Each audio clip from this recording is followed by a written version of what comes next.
ஒரு சிலர் என்ன சொல்கிறாங்கன்னா இயேசு வரமாட்டாருன்னு சொல்கிறாங்க. இன்னும் கொஞ்சம் பேர் என்ன சொல்கிறாங்கன்னா இயேசு வருவார், இப்போ வரமாட்டார், இது கடைசி காலம்லாம் இல்லை, சும்மா அவங்கள ஏமாத்துறாங்க பயமுறுத்துறாங்க அப்படின்லாம் சொல்கிறாங்க. இது கடைசி காலமாக இல்லையா அப்படிங்கிறத நீங்கள் தெரிஞ்சுக்கணுனாலே ஒரே ஒரு அடையாளம் போதும், வேறு எந்த அடையாளமும் தேவையில்லை. 3000 வருஷமாய் இந்த உலகத்தில் தனி நாடாக இல்லாத இஸ்ரவேல் தனி நாடாக மாறிவிட்டது. எந்த காலகட்டத்திலும் அது தனி நாடாக இல்லை. பாபிலோனுக்கு உட்பட்டிருந்தது, மேதிய பெர்ஷியாவுக்கு உட்பட்டிருந்தது, அப்புறம் ரோமர்களுக்கு உட்பட்டிருந்தது.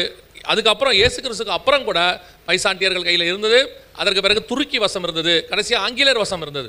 அவர்கள் எப்போவுமே தனிநாடாக இருந்ததே கிடையாது. அவர்கள் எப்போது தனிநாடாக மாறுகிறார்களோ அதுதான் கடைசி காலம் என்று வேதம் சொல்கிறது. சொன்னபடியே இஸ்ரவேலர்கள் நம்முடைய காலத்தில், நம்ம தாத்தா காலத்தில் தனி நாடாக மாறிட்டாங்க. அதுக்கு ராஜான்னு ஒருத்தர் வந்துட்டார்.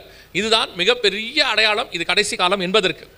நாம் கடைசி காலத்தினுடைய இன்னும் கடைசி கால மக்கள். ஏன்னு சொன்னால் இஸ்ரவேல் ஜனங்கள் திரும்பி வரும்போது அது கடைசி நாட்களாக இருக்கும் என்று வேதம் சொல்லுது. ஓசியாவின் புத்தகம் 3ஆம் அதிகாரம் 5வது வசனத்தில் இஸ்ரவேல் புத்திரர் கடைசி நாட்களில் திரும்பி தங்கள் தேவனாகிய கர்த்தரையும் ராஜாவாகிய தாவீதையும் தேடி அஞ்சிகையாய் திரும்பி வருவார்கள் என்று ஓசியா 3:5 இருக்குது. அவங்க திரும்பி வர்றது தான் கடைசி காலம்னு வசனம் டைரெக்டாக இருக்குது. அப்படி இருக்கும்போது அவங்க வந்து 75 வருஷம் ஆயிடுச்சு. நாம் கடைசி அவங்க வந்து அந்த கடைசி காலத்திலேயே இன்னும் நாம் உச்ச நிலையில் இருக்கிறோம். ஆனால் ஒரு கூட்டம் என்ன செய்யுமா, 2 பேர் 3:3 சொல்லுது, கடைசி நாட்களில் பரியாசக்காரர் வந்து ஒரு கேள்வி கேட்பாரா, அவர் வருவார் என்கிற வாக்கு தத்தம் எங்கே அப்படின்னு கேட்பாங்களாம். இப்போ நாம கடைசி காலம் சொல்லும் போது இன்னொரு குரூப்பு அது கடைசி காலம்லாம் இல்லை, சும்மா ஏமாத்துறாங்கன்னு ஏன் சொல்கிறாங்கன்னா இவங்க அந்த பரியாசக்காரர் கூட்டம். இது எல்லாத்தையுமே விட்டுருங்க. கடைசி காலம் நம்ம சொல்கிறோம், பைபிள் அப்படி தான் சொல்லுது. எப்படி சொல்லுது? 1 யோவான் 2:18 பிள்ளைகளே இது கடைசி காலமாக இருக்கிறது அப்படின்னு இருக்கு. 2 தெசலோனிக்கேயர் 2:4 7 முதல் 9 வசனத்தில் அக்கிரமத்தின் ரகசியம் இப்பொழுதே கிரியை செய்கிறதுன்னு இருக்கு. அப்போவே கடைசி காலத்தை பற்றி பேசியிருக்கிறாங்க. இயேசு எப்போ வருவார் தெரியாதுன்னு வேதம் சொல்லுது.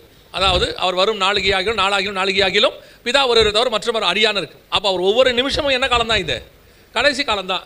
அந்த காலத்திலேருந்தே 2000 வருஷமாகவே இது கடைசி காலம் தான். ஆனால் கடைசி காலம் இல்லைன்னு ஒரு குரூப் சொல்லிட்டு இருக்குது. அது என்னன்னா வஞ்சிக்கிறவர்கள், இவர்களெல்லாம் நம்மளை ஏமாற்றுகிறவர்கள், வஞ்சிக்கிறவர்கள். ஒரு நாளும் இவர்களுக்கு நீங்கள் இடம் கொடுக்காதீர்கள். அதாவது உங்களை அந்த வருகை அந்த ஒரு நிமிஷம் அந்த இமை பொழுது இருக்குல்ல, அதிலிருந்து உங்களை கொஞ்சம் தட்டி எடுத்துட்டா போதும். நீங்கள் அந்த நேரத்தையும் அந்த நிமிஷத்தையும் விட்டுட்டீங்கன்னா போதும். அதுக்கப்புறம் உங்களை 7 வருஷம் உபத்திரவத்தில் ரொம்ப ஈஸியாக சபையை சாச்சிடலாம். என்ன காரணம்னு கேட்டிங்கன்னா, இந்த கிருபையின் காலத்திலேயே சபை நிற்க முடியாவிட்டால் உபத்திரவ காலத்தில் நிற்பது கடினம். அதனால தான் அந்த உபத்திரவ காலத்துக்குள்ள உங்களை கொண்டு போகிறதுக்கு ஒரு குரூப் வேலை பார்த்துக்கிட்டு இருக்குது. ஒரு குரூப் சொல்லுவாங்க அதெல்லாம் இல்லை, கண்டிப்பாக நம்ம உபத்திரவ காலத்துக்குள்ளே போவோன்றாங்க. உபத்திரவ காலத்துக்குள்ளே போகட்டும், போகிறவங்க போட்டோம், ஒன்றும் பிரச்சனை இல்லை. ஆனால் மனவாட்டியை அதற்கு முன்பாக எடுத்துக்கொண்டு போக வருவேன் என்று இயேசு வாக்குத்தத்தம் பண்ணி இருக்கிறார். அல்லேலூயா. அப்போ நாம வருகைக்கு காத்திருக்கிற ஜனங்கள் தானே ஒழிய உபத்திரவத்துக்கு போக விரும்புகிற ஜனங்கள் அல்ல. அதனால தான் வேதம் சொல்லுது, நமக்கு இப்போ இருக்கிறதே உபத்திரவம்னு பைபிள் சொல்லுது. இந்த கடைசி காலத்தில் இப்போ நம்ம படுகிறதே வேதம் சொல்லுது இவர்கள் உபத்திரவத்திலிருந்து வந்தவர்கள்னு சொல்லுது.